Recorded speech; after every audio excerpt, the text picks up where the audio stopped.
పాల్గొన్నటువంటి తెలుగు యువమోర్చ జన సైనికులందరికీ హృదయపూర్వకంగా నమస్కారం తెలియజేసుకుంటూ, నేను ఎప్పుడు మాట్లాడిన చాలా మంది ప్రజలు మాట్లాడారు. ఈ రాష్ట్రంలో జరుగుతున్నటువంటి పరిణామాన్ని అందరికీ తెలియజేయడం జరిగింది. నేను మనం చేసేది జగన్మోహన్ రెడ్డి గారు అధికారంలో రాకముందు ఒక స్లోగన్ ఇచ్చారు, మాట తప్పను మడమ తిప్పను, మాట తిప్పను మడమ తిప్పను మాట. ఇది ఈ స్లోగన్ మనం ఒకసారి మననం చేసుకుంటే అసలు ఈ రాష్ట్రంలో అన్ని విషయాల్లో మాట చెప్పాడు, మడమ తిప్పాడు. మొట్టమొదట ఈ రాష్ట్రంలో ఉన్నటువంటి యువతకు సుమారు 2 లక్షల ఉద్యోగాల విషయంలో నిట్టలేవున నిరుద్యోగ యువతిని ముంచేసినటువంటి ముఖ్యమంత్రి గద్దె దిగాలా వద్దా? గద్దె దిగాలా వద్దా?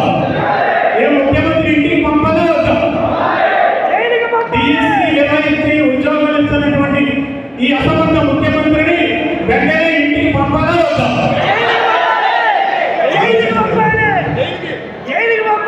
ఒక్క నిరుద్యోగమే కాదు, సమాజంలో ఉన్నటువంటి దళితుల్ని, బలహీన వర్గాల్ని, రైతాంగాన్ని, అన్ని వర్గాల్ని హోల్సేల్గా ముంచేసినటువంటి వ్యక్తి మన ముఖ్యమంత్రి. ఏ మాట నిలబెట్టుకున్నాడు?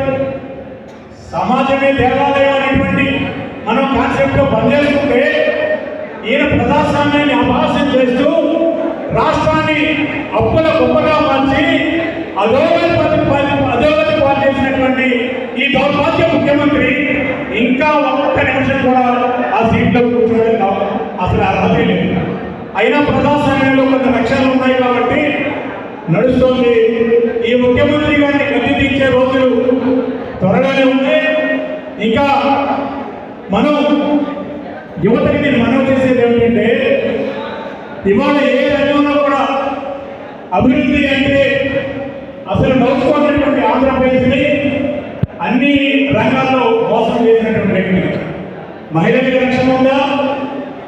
లేదు. ఎవరికి రక్షణ ఉంది? మహిళలకే నిజంగా రక్షణ ఉంటే సొంత చెల్లికే ఈరోజు తిరుగుతా ఉన్నారు. సునీతమ్మ గారు, శైలజ గారు రోజు తూర్పాటు పడుతున్నారు.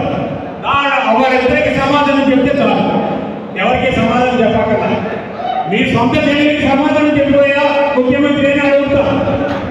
ఇవాళ మీ అందరికీ మనం చేసేది, గతంలో మన పీఠాన్ని సత్యనారాయణ గారు సాంఘిక సంక్షేమ శాఖ మంత్రిగా పనిచేశారు. ఈ జిల్లాలో ప్రత్యేకించి ఆచరణ నియోజకవర్గంలో నాకు కూడా చిన్న పాత్ర ఉంది.